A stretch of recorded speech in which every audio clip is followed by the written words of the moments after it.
ಅನಾದಿ ಮಧ್ಯಾಂತಮನಂತ ವೀರ್ಯಂ ಅನಂತ ಬಾಹುಂ ಶಶಿ ಸೂರ್ಯ ನೇತ್ರಂ ಪಶ್ಯಾಮಿ ತ್ವಾ ದೀಪ್ತ ಹುತಾಶವಕ್ತ್ರಂ ಸ್ವತೇಜಸ ವಿಶ್ವಮಿದಂ ತಪಂತಂ ಅನ್ನುವ ಮಾತಿನಲ್ಲಿ ಎಲ್ಲ ದೇವತೆಗಳು ಅವನ ಶರೀರದ ಬೇರೆ ಬೇರೆ ಭಾಗಗಳಿಂದ ಹುಟ್ಟಿದ್ದಾದ್ರಿಂದ ಆ ಶರೀರದ ಭಾಗಗಳನ್ನ ಆಯಾ ದೇವತೆಗಳನ್ನೇ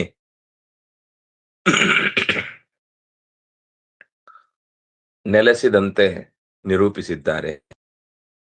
ಬಹು ರೂಪದಲ್ಲಿ ಭಗವಂತ ಇದ್ದಾನೆ, ಅದರಿಂದಾಗಿ ಅವನಿಗೆ ಬಹು ಅಂಗಗಳನ್ನು ಕೂಡ ಹೇಳ್ತಾ ಹೋಗ್ತಾರೆ.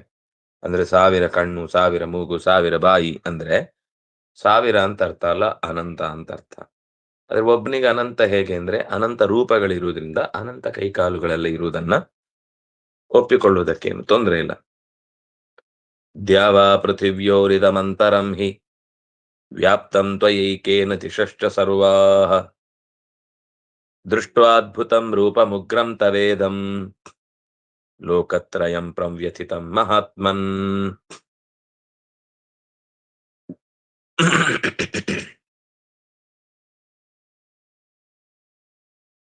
ದ್ಯಾವಾ ಪೃಥಿವ್ಯೋ ಇದಂ ಅಂತರಂ, ಭೂಮ್ಯಾಕಾಶಗಳ ಅಂತರ ಏನಿದೆ ಅದೆಲ್ಲವನ್ನು ಏಕೇನ ತ್ವಯ ವ್ಯಾಪ್ತಂ ಸರ್ವಾಹ ದಿಶಃ, ಎಲ್ಲಾ ಮೂಲೆಗಳನ್ನು ಕೂಡ ನೀನೊಬ್ಬನೇ ವ್ಯಾಪಿಸಿ ನಿಂತಿದ್ದಿ.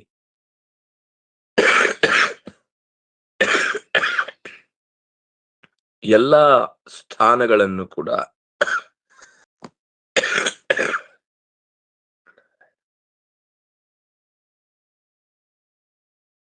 ಮಾತಾಪಿತ್ರೋರಂತರ್ಗಃ ಸ ಏಕರೂಪೇಣ ಚ ಅನ್ಯೀ ಸರ್ವಗತಃ ಸ ಏಕಃ.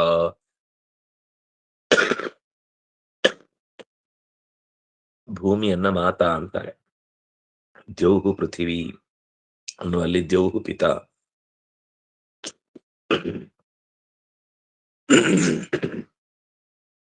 ಈ ನಮ್ಮನ್ನ ಕಾಪಿಡುವ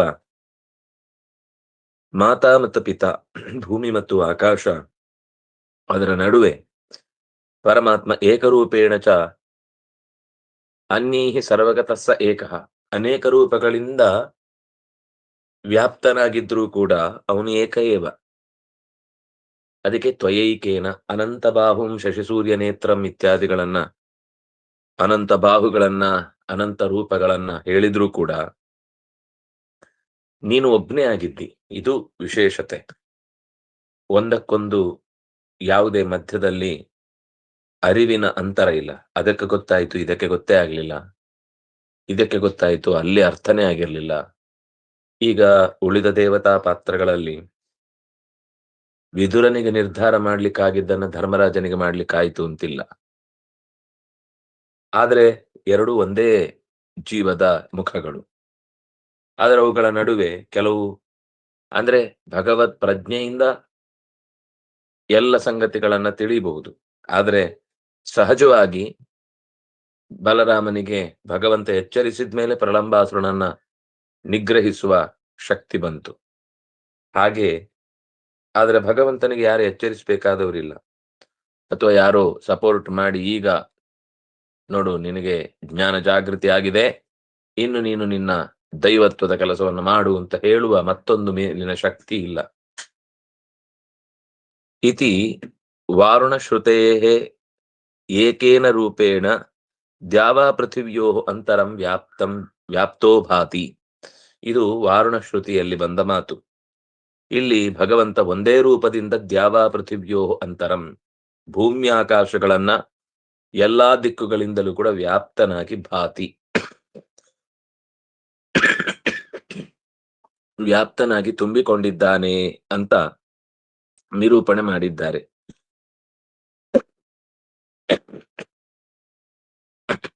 ನಾರಾಯಣ.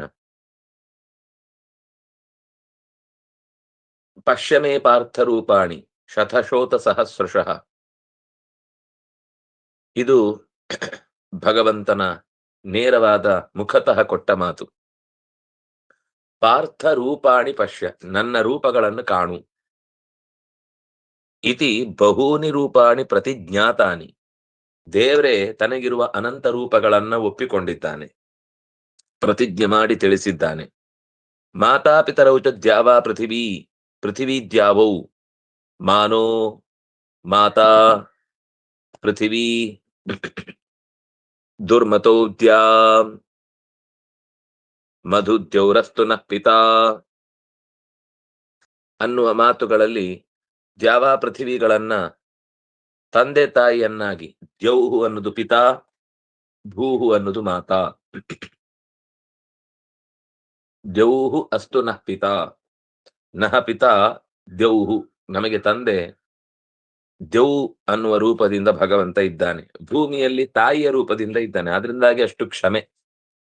ಅದು ಭಗವಂತನ ವಿಶೇಷ ಸನ್ನಿಧಾನದಿಂದ ಕೂಡಿ ಪೃಥುತ್ವಾತ್ ಪೃಥಿವೀ ನಾಮ ಅಂತ ಉಪನಿಷತ್ತು ಕೂಡ ನೆನಪಿಸುವ ಮಾತು. ಭಗವಂತ ಈ ದೇಹಕ್ಕೆ ಒಂದು ಗಟ್ಟಿತನವನ್ನ ಪೃಥಿವಿಯ ಮೂಲಕ ಕೊಡಿಸ್ತಾನೆ. ಆದ್ರಿಂದಾಗಿ ಅವನಿಗೆ ಪೃಥಿವಿ ಅಂತ ಹೆಸರು.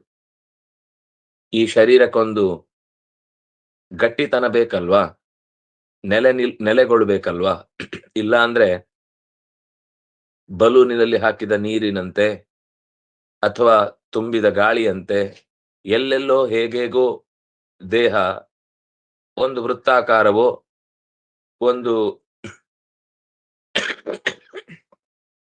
ಬಾಗಿದ ಜೋತು ಬಿದ್ದ ಶರೀರದಂತೆಯೂ ಇರಬೇಕಿತ್ತು. ಹಾಗಾಗದೆ ಆ ನೀರು ಗಾಳಿಗಳಿಗೆ ಸರಿಯಾದ ಒಂದು ನೆಲೆಯನ್ನ ಕಲ್ಪಿಸಿದ್ದು ಪೃಥಿವಿ. ಈ ಕಾರಣಕ್ಕಾಗಿ ಅದು ತಾಯಿಯಂತೆ ನಮ್ಮನ್ನ ಪೋಷಿಸುವಂಥದ್ದು ಭೂಮಿ. ಅಲ್ಲಿ ನಿಂತು ಪೋಷಿಸುವವನು ತಾಯಿಯಾಗಿ ಭಗವಂತನೇ. ಇತ್ಯಾದಿ ಪ್ರಯೋಗಾತ್, ಹೀಗೆ ನಮಗೆ ಮಾತೃಪಿತೃಗಳ ಸ್ಥಾನದಲ್ಲಿ ಭೂಮಿ ಆಕಾಶಗಳನ್ನ ಶಾಸ್ತ್ರ ಅನೇಕ ಮಂತ್ರಗಳಲ್ಲಿ, ಇಲ್ಲಿ ಮಾತ್ರ ಅಲ್ಲ, ನೀವು ನೆನಪಾದ್ರೆ ಎಷ್ಟು ಮಂತ್ರಗಳನ್ನು ಕೇಳುವಾಗ ಧ್ರುವ ಪೃಥಿವಿ ಅಲ್ಲಿಯ ಮುಂದಿನ ಮಂತ್ರಗಳಲ್ಲೂ ಕೂಡ ಅದನ್ನ ತಾಯಿ ಅನ್ನುವ ಸ್ಥಿತಿಯಲ್ಲಿ ಹೇಳಿದ ಮಾತುಗಳಿವೆ. ನತು ನಿಯಮತೋ ಭಯಪ್ರದಂ ತತ್ಸ್ವರೂಪಂ. ಈಗ ಅವನೇನು ಹೇಳಿದ, ಲೋಕತ್ರಯಂ ಪ್ರವ್ಯಥಿತಂ ಮಹಾತ್ಮನ್.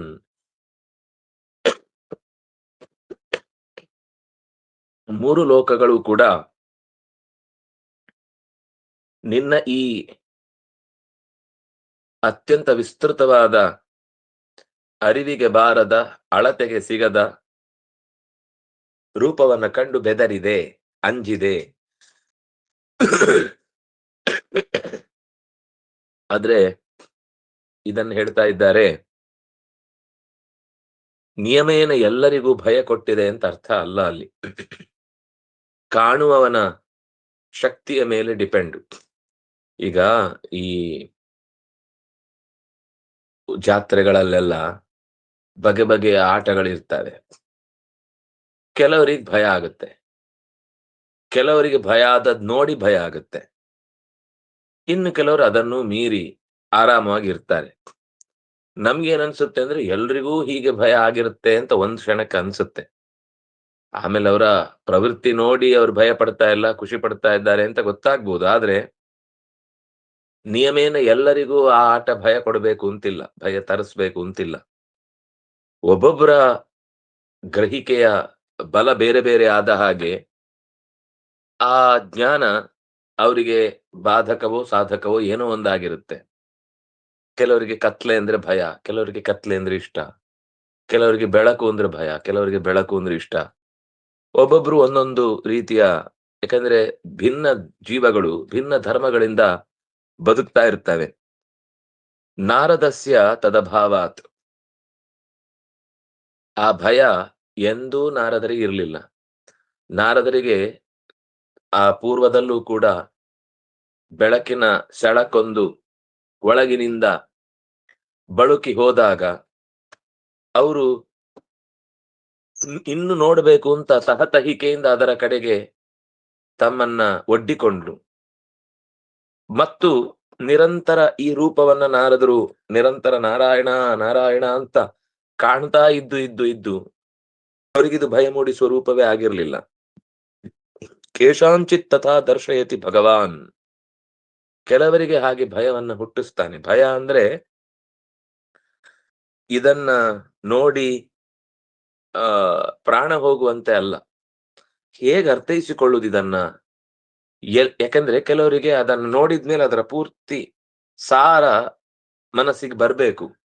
ಆದ್ರೆ ಇದನ್ನ ಅರ್ಥ ಮಾಡಿಕೊಂಡು ಅದನ್ನ ಜೀರ್ಣಿಸಿಕೊಳ್ಳಿಕ್ಕೆ ಆಗ್ತಾ ಇಲ್ಲಲ್ಲ ಅಂದಾಗ, ಓಹ್, ಇದು ಎಷ್ಟು ಎತ್ತರದ್ದು, ಇದನ್ನು ಹೇಗೆ ಅರ್ಥೈಸಿಕೊಳ್ಳುವುದು, ಇದು ಎಷ್ಟು ದೊಡ್ಡದು, ಎಲ್ಲಿಂದ ಶುರುವಾಗಿದೆ, ಎಲ್ಲಿಗೆ ಮುಕ್ತಾಯ ಆಗ್ತಿದೆ, ಏನ್ ಮಾಡ್ಲಿಕ್ಕೆ ಹೊರಟಿದೆ, ಇದರ ಉದ್ದೇಶ ಏನು, ಇದು ಯಾವಾಗಿಂದ ಇದೆ, ಎಲ್ಲಿ ತನಕ ಇರುತ್ತೆ ಅನ್ನೋ ಈ ಪ್ರಶ್ನೆಗಳಿಗೆ ಉತ್ತರ ಸಿಗದೆ ಇದ್ದಾಗ ಒಂದು ರೀತಿ ಗಾಬರಿ ಆಗುತ್ತೆ. ಅದು ಭಯ.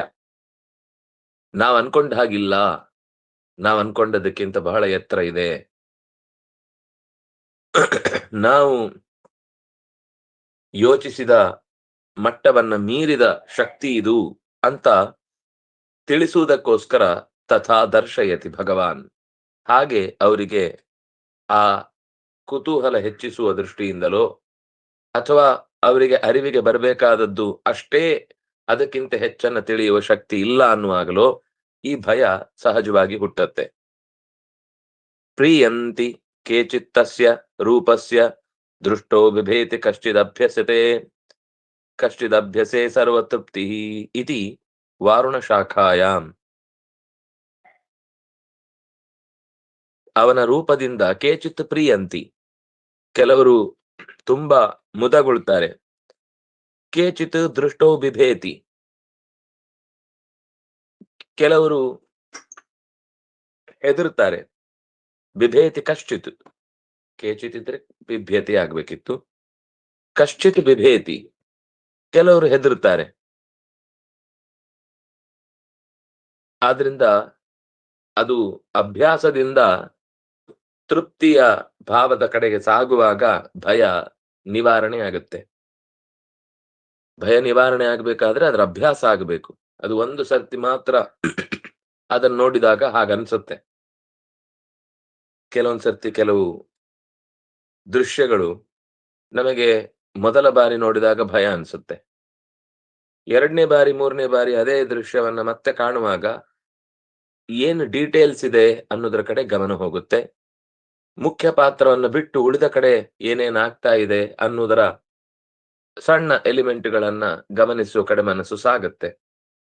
ಯಾಕಂದ್ರೆ ಇದು ಒಂದು ಬಾರಿ ಕಂಡಾಗಿದೆ ಅನ್ನುವ ಕಾರಣಕ್ಕಾಗಿ. ನತು ತಂ ಸರ್ವೇ ಪಶ್ಯಂತಿ.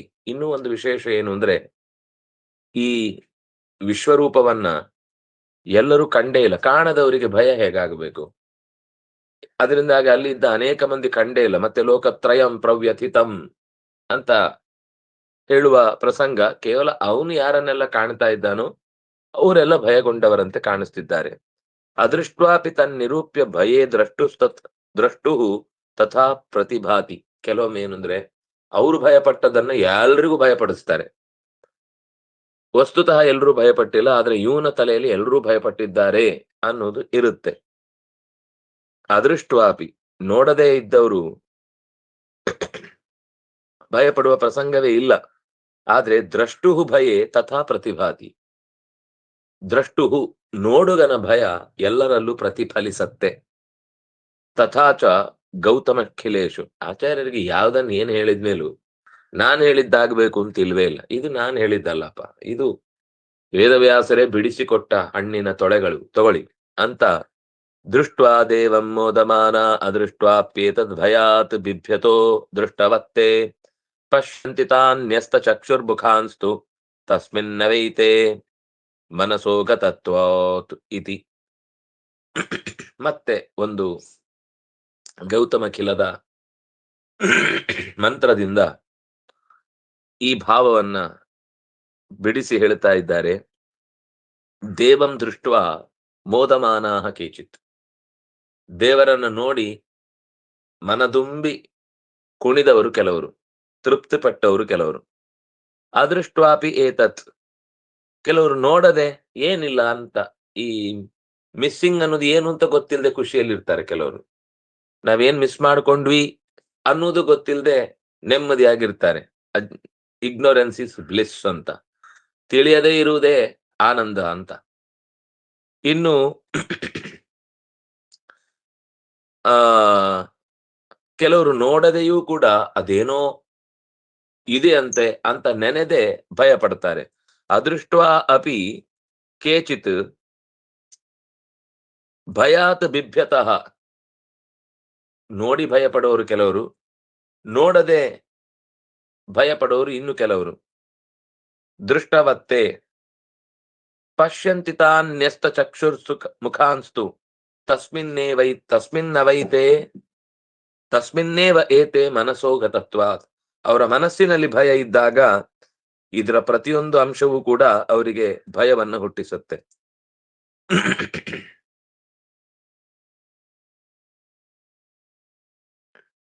ಎಲ್ಲ ಭೂತಗಳನ್ನ ನಾವು ನೋಡೇ ಇಲ್ಲ, ಭಗವಂತನನ್ನೇ ಎಲ್ಲ ಕಡೆ ಅವನಿಗೆ ಕಾಣ್ಲಿಕ್ಕೆ ಸಿಕ್ಕಿದ್ದು. ಅದನ್ನೇ ನಿರೂಪಿಸುತ್ತಾ ಅಲ್ಲಿ ದೇವರು ತೋರಿಸಿದ್ದೇನು ಅಂದ್ರೆ, ನನ್ನನ್ನ ಕಂಡ್ರೆ ಎಲ್ಲರಿಗೂ ಒಂದು ರೀತಿ ಭಯ ಇದ್ದೇ ಇದೆ. ಆ ಭಯ ಚಿಹ್ನೆಯನ್ನ ಭಗವಂತನ ವಿಶ್ವರೂಪದಲ್ಲಿ ಇದ್ದವರು ಕಂಡದ್ದನ್ನ ನೋಡಿ ಇಡೀ ವಿಶ್ವದಲ್ಲಿರುವ ಎಲ್ಲರೂ ಕೂಡ ಅದೇ ರೀತಿ ಭಯಪಟ್ಟಿದ್ದಾರೆ ಅಂತ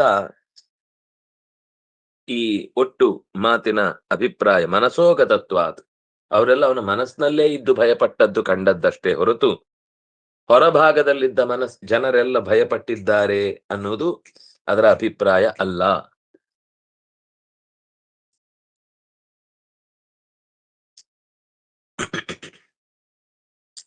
ಮನಸ್ಸಿನಲ್ಲಿದ್ದ ಜನರಲ್ಲಿ ಭಯವನ್ನ ತನ್ನ ಮನಸ್ಸೇ ಕಂಡದ್ದು ಹೊರತು ಹೊರಭಾಗದಲ್ಲಿದ್ದ ಜನರಲ್ಲಿ ಮನಸ್ಸಿನಲ್ಲಿ ಇದ್ದ ಭಯವನ್ನ ಅರ್ಜುನ ಕಂಡದ್ದಲ್ಲ. ಆಚಾರ್ಯರು ಈ ವಿಷಯಕ್ಕೆ ಮತ್ತೆ ತಾತ್ಪರ್ಯದ ಮಾತುಗಳಲ್ಲಿಯೂ ಕೆಲವು ಸಂಗತಿಗಳನ್ನು ಹೇಳಿದ್ದಾರೆ. ಸ್ವಲ್ಪ ಹಿಂದಿನ ಪುಟಕ್ಕೆ ಹೋಗ್ಬೇಕಾಗತ್ತೆ ನಾವೀಗ. ಹಿಂದಿನ ಪುಟದ 107ನೆಯ ಪುಟ ಕೊನೆಯ ಸಾಲಿನಲ್ಲಿ ಸ್ವಲ್ಪ ಇದೆ.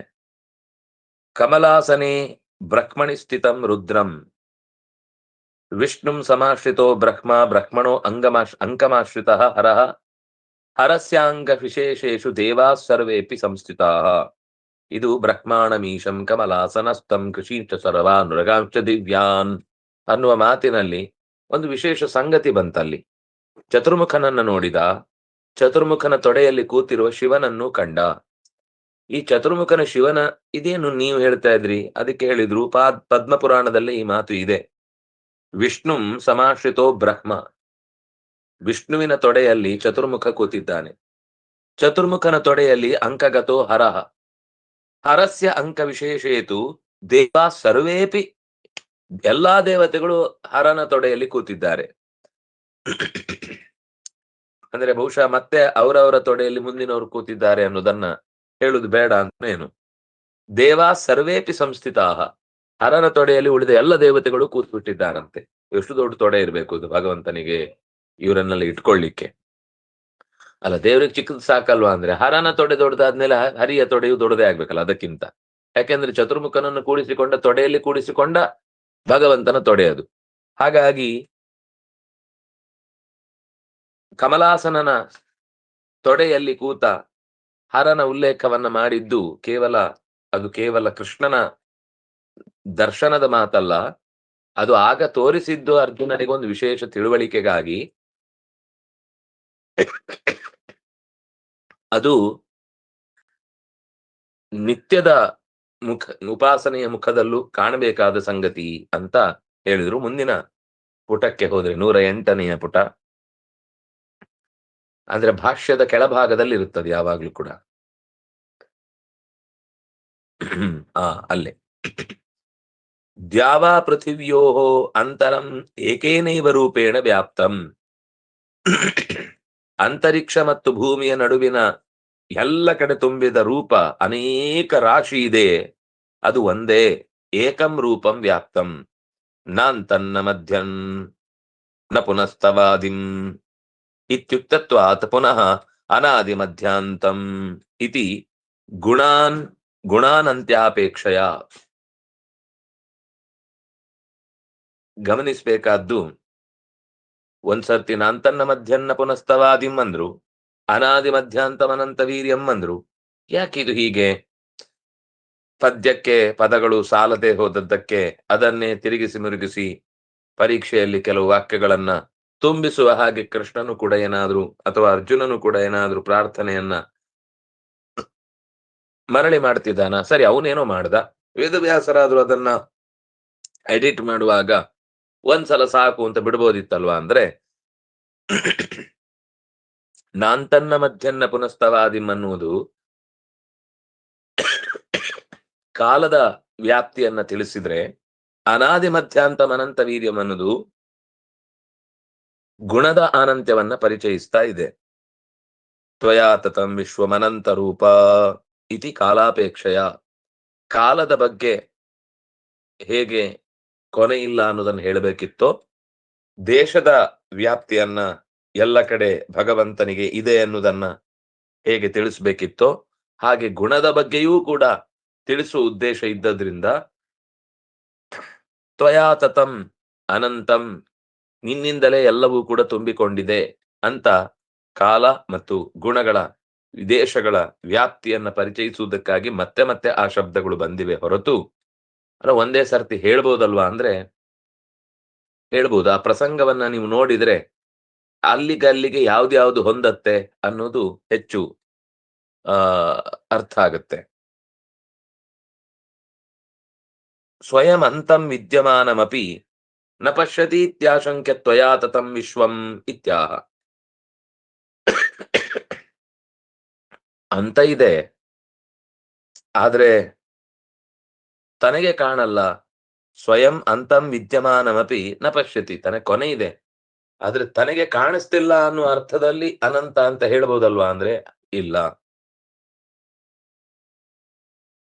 ವಿದ್ಯಮಾನವಾದ ಅಂದ್ರೆ ಇರುವ ಕೊನೆಯನ್ನ ಕಾಣದೆ ಅನಂತ ಅಂತ ಹೇಳಿದ್ದಲ್ಲ. ತ್ವಯಾ ತತಂ ವಿಶ್ವಂ, ನೀನು ಈ ಜಗತ್ತಿನ ಎಲ್ಲವನ್ನು ಕೂಡ, ವಿಶ್ವಂ ಅಂದ್ರೆ ಪೂರ್ಣವಾಗಿ ಎಲ್ಲಾ ದಿಕ್ಕುಗಳನ್ನು ಕೂಡ ವ್ಯಾಪಿಸಿದವನು ಅನ್ನುವುದಕ್ಕೋಸ್ಕರ ತ್ವಯಾ ತತಂ ವಿಶ್ವಂ ಅನಂತ ಮಾಧ್ಯಂ ಅಂತ ಬಿಡಿಸಿ ಹೇಳಿದ್ದು.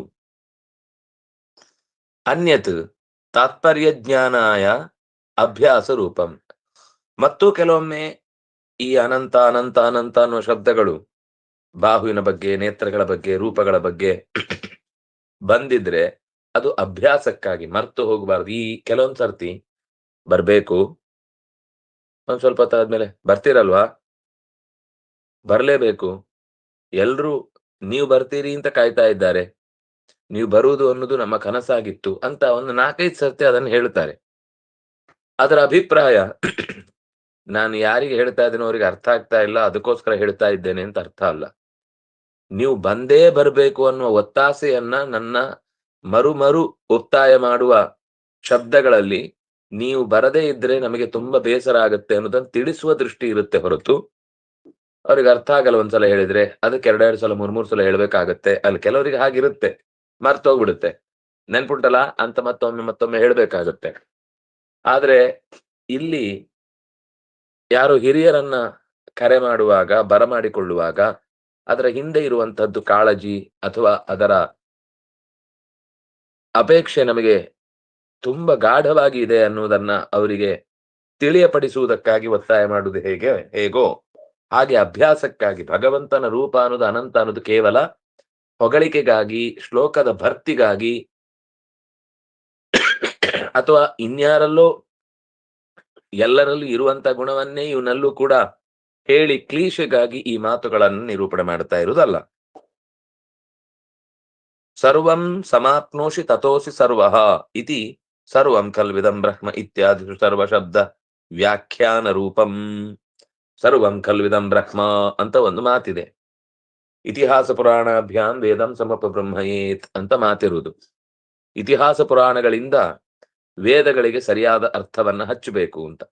ಎಲ್ಲರೂ ಏನಂದ್ರು, ಸರ್ವಂ ಖಲ್ವಿದಂ ಬ್ರಹ್ಮ ಅಂತ, ಜಗತ್ತಲ್ಲಿರುವಂತಹ ಎಲ್ಲವೂ ಕೂಡ ಬ್ರಹ್ಮವೇ ಆಗಿದೆ. ಅದಕ್ಕೆ ಕೃಷ್ಣ ವ್ಯಾಖ್ಯಾನ ಮಾಡಿದ, ನಮಃ ಪುರಸ್ತಾತ್ ಅಥ ಪೃಷ್ಠತಸ್ತೆ ನಮೋಸ್ತುತೆ ಸರ್ವತಃ ಏವ ಸರ್ವ ಅನಂತ ವೀರ್ಯಾಮಿತ ವಿಕ್ರಮಸ್ತ್ವಂ ಸರ್ವಂ ಸಮಾಪ್ನೋಷಿ ತತೋಸಿ ಸರ್ವಃ. ಹಿಂದೆ ಮುಂದೆ ಮೇಲೆ ಕೆಳಗೆ ಎಲ್ಲ ಕಡೆಯಿಂದಲೂ ಕೂಡ ನೀನು ತುಂಬಿಕೊಂಡಿದ್ದಿ. ಆ ಎಲ್ಲ ವಸ್ತುಗಳಿಗೆ ಇರವಿನ ಬಲ ತುಂಬಿದ್ದಿ. ಅದಿರ್ಬೇಕಾದ್ರೆ ನೀನ್ ಅದ್ರಲ್ಲಿ ತುಂಬಿದ್ರೆ ಬಲ ಬರುತ್ತದಕ್ಕೆ, ಇಲ್ಲ ಅಂದ್ರೆ ಅದು ಇರ್ಲಿಕ್ಕೂ ಆಗಲ್ಲ. ಸರ್ವಂ ಸಮಾಪ್ನೋಷಿ, ನೀನು ಎಲ್ಲವನ್ನೂ ನಿನ್ನೊಳಗೆ ಹೊಂದಿದ್ದಿ ಮತ್ತು ಎಲ್ಲದರೊಳಗೆ ನೀನು ತುಂಬಿದ್ದಿ. ಆದ್ರಿಂದಾಗಿ ನೀನು ಸರ್ವ. ಹೊರತು ಆ ವಸ್ತುವೇ ನೀನಾಗಿ, ಜಡವೂ ನೀನು, ಉಳಿದ ಚೇತನಗಳೂ ನೀನು. ಆದ್ರಿಂದಾಗಿ ಆ ಜಡ ಚೇತನಗಳಲ್ಲಿರುವಂತಹ ದೋಷಗಳೆಲ್ಲ ನಿನ್ನಲ್ಲಿದೆ ಅನ್ನುವ ದಡ್ಡತನದಿಂದ ಆಡಿದ ಮಾತಲ್ಲ ಅದು. ಸರ್ವಂ ಕಲ್ವಿದಂ ಬ್ರಹ್ಮ ಅಂದ್ರೆ ಎಲ್ಲದರಲ್ಲೂ ನೀನು ತುಂಬಿದ್ದೀ ಅನ್ನುವ ಅರ್ಥದಲ್ಲಿ ಎಲ್ಲವೂ ನೀನು ಅಂತ ಹೇಳುವುದು. ಹಾಗಾಗಿ ಸರ್ವಂ ಕಲ್ವಿದಂ ಬ್ರಹ್ಮ ಇತ್ಯಾದಿ ಮಂತ್ರಗಳಿಗೆ ಸರ್ವಂ ಸಮಾಪ್ನೋಷಿ ತತೋಸಿ ಸರ್ವಃ ಅನ್ನುವ ಮಾತಿನ ಮೂಲಕ ಕೃಷ್ಣ ಇತಿಹಾಸ ಪುರಾಣಗಳಿಂದ ವೇದಗಳನ್ನು ಹೇಗೆ ಅರ್ಥೈಸಿಕೊಳ್ಳಬೇಕು ಅನ್ನೋದಕ್ಕೆ ಕೊಟ್ಟ ಸಾಲುಗಳು. ವೇದವನ್ನ ನೇರ ಓದಿದಾಗ ಇಷ್ಟು ಜ್ಞಾನ ಬರುವುದಿಲ್ಲ. ಆದರೆ ಗೀತೆಯನ್ನು ಓದಿದಾಗ ವೇದ ಓದಿದವನಿಗೆ ಅರ್ಥ ಆಗದ 100 ಸಂಗತಿಗಳು ಗೀತೆ ಓದ್ದವನಿಗೆ ಅರ್ಥ ಆಗುತ್ತೆ. ಇದು ಕೇವಲ ಗೀತೆಯನ್ನ ಉಬ್ಬಿಸ್ಲಿಕ್ಕೆ ಹೇಳುವ ಮಾತಲ್ಲ, ಅಥವಾ ಗೀತೆಯ ದೊಡ್ಡತನವನ್ನ ಸಾರಬೇಕು, ಅದರ ಮಹತ್ವವನ್ನ ಹೇಳಬೇಕು ಅಷ್ಟೇ ಕಾರಣಕ್ಕಲ್ಲ. ಮಹತ್ವ ಅದರಲ್ಲಿ ಇದೆ. ಅದನ್ನೇ ಆಚಾರ್ಯರು ಬೇರೆ ಬೇರೆ ಪ್ರಸಂಗದಲ್ಲಿ, ಈಗ ಎಷ್ಟು ಕಡೆ ವೇದದ ಸಾಲುಗಳನ್ನ ಆಚಾರ್ಯರು ಕೋಟ್ ಮಾಡ್ತಾರೆ. ಇದೆಲ್ಲವೂ ಗೀತೆಯಲ್ಲಿ ಬಂದ ಸಂಗತಿಗಳಿಗೆ ಕೋಟ್ ಮಾಡ್ತಾ ಇದ್ದಾರೆ ಅಂದ್ರೆ ಏನರ್ಥ? ಆ ಗೀತೆಯ ಮಾತುಗಳೆಲ್ಲ ವೇದಗಳಲ್ಲಿ, ಕಿಲಗಳಲ್ಲಿ, ಸಂಹಿತೆಗಳಲ್ಲಿ, ಆರಣ್ಯಕಗಳಲ್ಲಿ, ಉಪನಿಷತ್ತುಗಳಲ್ಲಿ ಬಂದ ಮಾತುಗಳು ಗೀತೆಯಲ್ಲಿ ಎಷ್ಟು ಸಲೀಸಾಗಿ ಸಹಜವಾಗಿ ತುಂಬಿಕೊಂಡಿದೆ ಅಂತ ನಮಗೆ ಗೊತ್ತಾಗ್ತಾ ಇದೆಯಲ್ವಾ? ಆದ್ರಿಂದಾಗಿ ಗೀತೆಗಷ್ಟು ಮಹತ್ವ. ಭಾರತಂ ಸರ್ವಶಾಸ್ತ್ರೇಷು ಭಾರತೇ ಗೀತಿಕಾವರ, ಸರ್ವಶಾಸ್ತ್ರೇಷು ಸಾರಂ ಭಾರತಂ, ಶಾಸ್ತ್ರೇಷು ಸರ್ವತ್ರ, ಎಲ್ಲ ಶಾಸ್ತ್ರಗಳ ಸಾರವಾಗಿ ಭಾರತ ಇದೆ. ಆ ಭಾರತದಲ್ಲಿ ಗೀತೆ ಇದೆ. ಗೀತೆಯಲ್ಲೂ ಕೂಡ ಪ್ರತಿ ಸಾಲನ್ನು ನಾವು ಸರಿಯಾಗಿ ಗಮನಿಸಿದ್ರೆ ಅನೇಕ ಸಂಗತಿಗಳು ವೇದಗಳಲ್ಲಿ ಸರಿಯಾಗಿ ನಿರೂಪಣೆ ಮಾಡ್ಲಿಕ್ಕಾಗದೇ ಇರುವುದನ್ನ ಇದು ಸ್ಪಷ್ಟಪಡಿಸುತ್ತೆ. ಹೀಗಾಗಿ ತ್ರಿಲೋಕೇಶು ಸ್ಥಿತೈರ್ಭಕ್ತೈಃ ಅರ್ಜುನಾಯ ಪ್ರದರ್ಶಿತಂ ದೃಷ್ಟಂ ವಿಷ್ಣೋರ್ವಿಶ್ವರೂಪಂ ಸ್ವಯೋಗ್ಯತ್ವಾನುರೂಪತಃ ಪ್ರಾಯಃ ಸಹೈವ ಪಾರ್ಥೇನ ಪ್ರಾಯೋ ಭೀತಾಶ್ಚತೇಖಿಲಾಃ ದರ್ಶನಾಭ್ಯಾಸತೋ ದೃಷ್ಟಿ ಆನಂದೋದ್ರೇಕತಾ ಭವೇತ್. ತಸ್ಮಿನ್ ಕಾಲೇ ತು ಭೂಮೇಶ್ಚ ಭಾರಹಾರಾರ್ಥಮುದ್ಯಮಾತ್ ಉಗ್ರತ್ವಮಿವ ಸರ್ವತ್ರ ನ ಭೀತಿರ್ಬ್ರಹ್ಮದರ್ಶಿನಾಂ. 3 ಲೋಕಗಳಲ್ಲಿರುವ ಎಲ್ಲ ಭಕ್ತರನ್ನು ಕೂಡ ಭಗವಂತ ತೋರಿಸಿದ್ದು ಆ ವಿಶ್ವರೂಪದಲ್ಲಿ ಮಾತ್ರ. ಅವರನ್ನು ನೋಡಿದ್ದಲ್ಲ, ಭಗವಂತ ಅವರನ್ನು ತೋರಿಸಿದ್ದು. ನೇರ ಅವರವರೆಲ್ಲೆಲ್ಲೋ ಇದ್ದಾರೆ. ಅವರ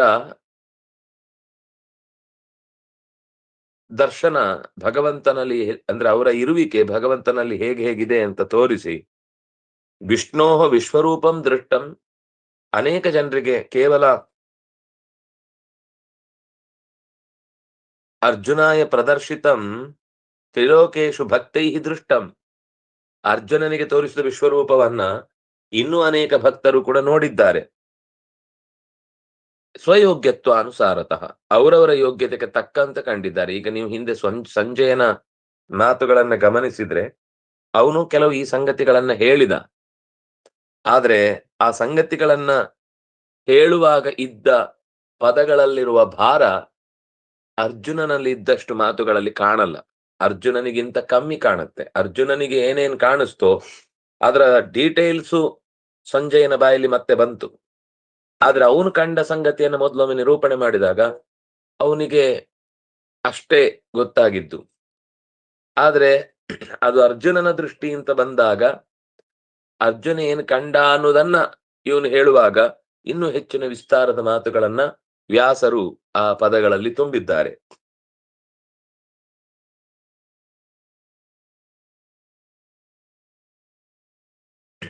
ಬಹಳ ಜನ ಪಾರ್ಥೇನ ಸಹೈವ, ಪಾರ್ಥನೊಟ್ಟಿಗೆನೆ ಕೆಲವು ಜನ ಭೀತಿಗೊಂಡದ್ದು ಹೌದು ಭಗವಂತನನ್ನ ಕಂಡಾಗ, ಆದರೆ ಎಲ್ಲರೂ ಅಲ್ಲ, ಕೆಲವು ಜನ, ಪ್ರಾಯ ಹೆಚ್ಚಿನವರು ಭಯಗೊಂಡಿದ್ದಾರೆ ದರ್ಶನಾಭ್ಯಾಸತಃ.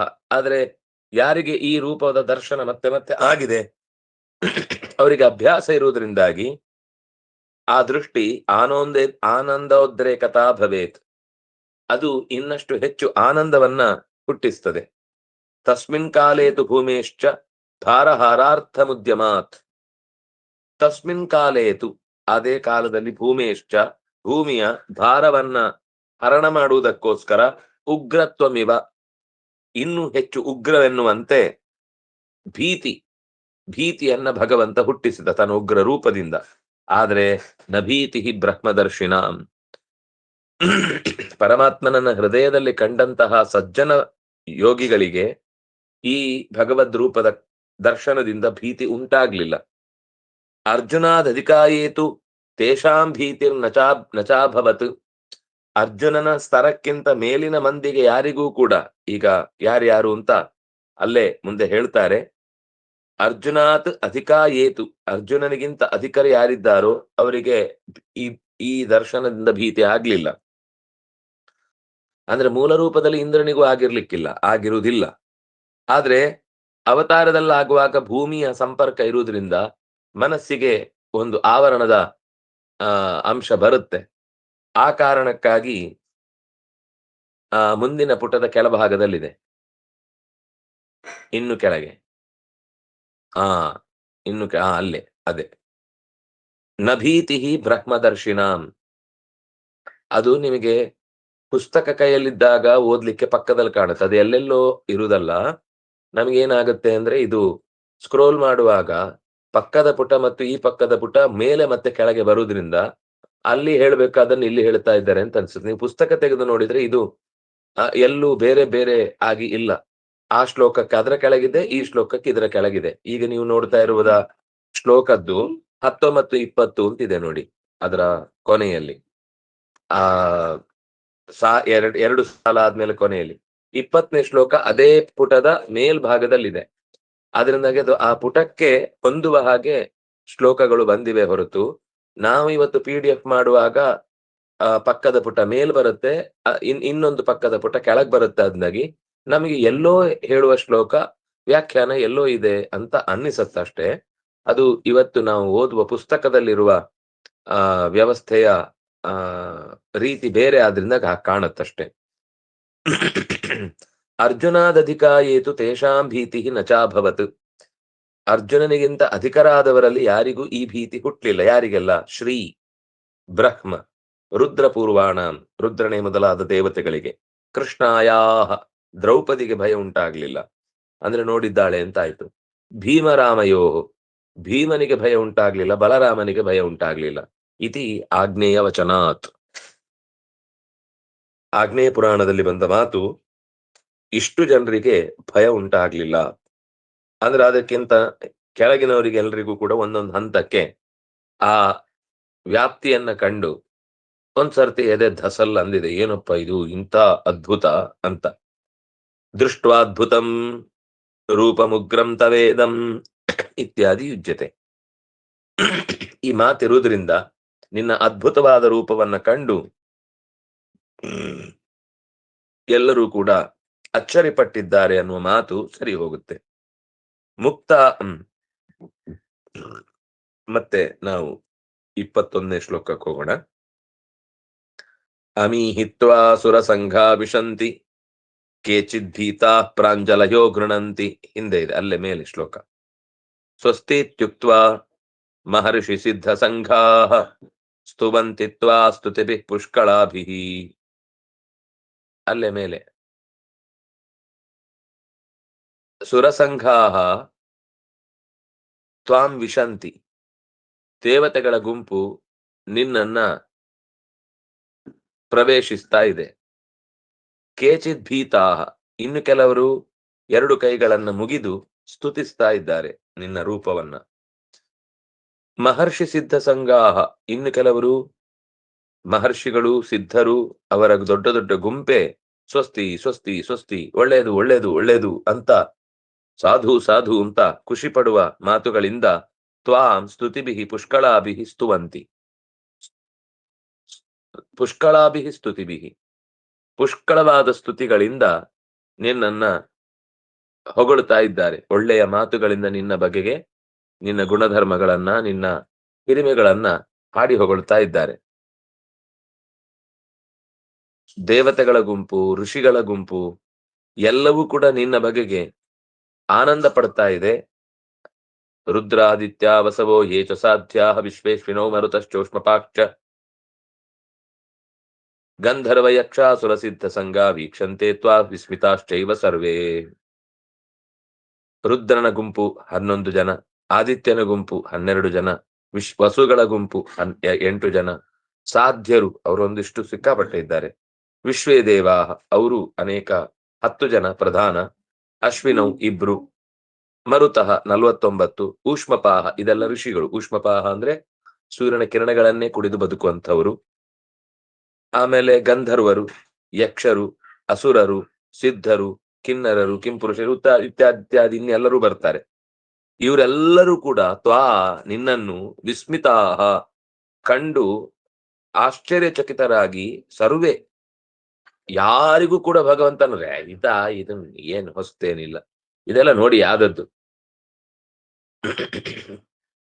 ಭೀತಿಗೊಳ್ಳುವುದು ಬೇರೆ, ಅಚ್ಚರಿ ಪಡುವುದು ಬೇರೆ. ಇಲ್ಲಿ ಅನೇಕ ಜನ ಅಚ್ಚರಿ ಪಟ್ಟದ್ದು ಈ ಹಿಂದೆಯೂ ಭಗವಂತನನ್ನು ಕಂಡದ್ದಾದ್ರೂ ಅದೇ ಭಗವಂತನ ಮತ್ತೆ ಮತ್ತೆ ಕಾಣುವ ರೂಪದ ಬಗೆಗೆ ಯಾಕೆ ಅವ್ರಿಗೆ ಅಷ್ಟು ಆಸಕ್ತಿ ಅಂದ್ರೆ, ಪ್ರತಿ ಸರ್ತಿಯೂ ದೇವರು ಹೊಸದಾಗೇ ಕಾಣ್ತಾನೆ. ಸರ್ವೇ ವಿಸ್ಮಿತಾಶ್ಚೈವ, ಎಲ್ಲರೂ ಕೂಡ ಅತ್ಯಂತ ವಿಸ್ಮಿತರಾಗಿ ವೀಕ್ಷಂತೆ ನೋಡ್ತಾನೆ ಇದ್ದಾರೆ. ನೋಡಿದಷ್ಟು ಅವರಿಗೆ ಸಮಾಧಾನ ಇಲ್ಲ. ಎಲ್ಲರೂ ಗಂಧರ್ವರು, ಯಕ್ಷರು, ಕಿನ್ನರರು, ಕಿಂಪುರುಷರು, ವಿದ್ಯಾಧರರು, ಯಾರ್ಯಾರು ಸಿದ್ಧರು, ಚಾರಣರಿದ್ದಾರೋ ಅಷ್ಟೂ ಜನ ತ್ವಾ ವೀಕ್ಷಂತೆ ವಿಸ್ಮಿತಾಹ ವೀಕ್ಷಂತೆ. ಆ ಅರಳುಗಣ್ಣಿನಿಂದ, ಬಿಡುಗಣ್ಣಿನಿಂದ ನಿನ್ನನ್ನ ಕಂಡು ಕಂಡು ಎದೆಯೊಳಗೆ ಕಣ್ಣೊಳಗೆ ತುಂಬಿಕೊಳ್ತಾನೆ ಇದ್ದಾರೆ. ಮುಗಿತಾ ಇಲ್ಲ ಅವ್ರಿಗೆ, ನೋಡಿ ಮುಗಿಯಿತು ಅಂತಿಲ್ಲ. ಇದರ ವಿವರಣೆ ಮತ್ತೆ ಅದೇ ಪೇಜಿನ ಕೆಳಭಾಗದಲ್ಲಿ ಸ್ವಲ್ಪ ಬರುತ್ತೆ. ಏನು ತಾತ್ಪರ್ಯದಲ್ಲಿ 21ರಿಂದ 25ರವರೆಗಿದ್ದು ಅದರ ಶ್ಲೋಕದ ವಿವರಣೆ ಮತ್ತೆ ಮುಂದಿನ. ಇನ್ನು ಭಾಷೆ ಸ್ವಲ್ಪ ಕಮ್ಮಿ ಇದೆ, ಮುಂದೆ ಬರೀ ಇದೆಲ್ಲ ಈ ಹಿಂದೆ ಸ್ವಲ್ಪ ಸ್ವಲ್ಪ ವಿವರಣೆ ಆ ಭಯದ ಬಗ್ಗೆ ಏನೇನಿದೆ ಅನ್ನೋದನ್ನ ಒಳಗಿನಿಂದ ಹೇಳಿದ್ರಾದ್ರಿಂದ ಮುಂದಿನ ಶ್ಲೋಕ 23, 24, 25 ಇದಕ್ಕೆ ಭಾಷ್ಯಗಳು ಹೆಚ್ಚು ಇಲ್ಲ. 23 ಆದ್ಮೇಲೆ ಇನ್ನು ಭಾಷ್ಯ ನೋಡುದು 31ಕ್ಕೇನೆ. ಅಲ್ಲಿ ತನಕ ಶ್ಲೋಕ ಮತ್ತೆ ಸ್ವಲ್ಪ ತಾತ್ಪರ್ಯ ಮಾತ್ರ ಇದೆ. ನಾಳೆ ಆ ತಾತ್ಪರ್ಯವನ್ನ ಅನುಸಂಧಾನ ಮಾಡೋಣ. ಕಾಯೇನ ವಾಚ ಮನಸ ಇಂದ್ರಿಯರ್ವ ಬುದ್ಧ್ಯಾತ್ಮನ ವಾ ಅನುಸುತ ಸ್ವಭಾವ ಕರೋಮಿ ಯತ್ ಯತ್ ಸಕಲಂ ಪರಸ್ಮೈ ನಾರಾಯಣಾಯಿತಿ ಸಮರ್ಪಯಾಮಿ. ಶ್ರೀಕೃಷ್ಣಾರ್ಪಿತಮಸ್ತು.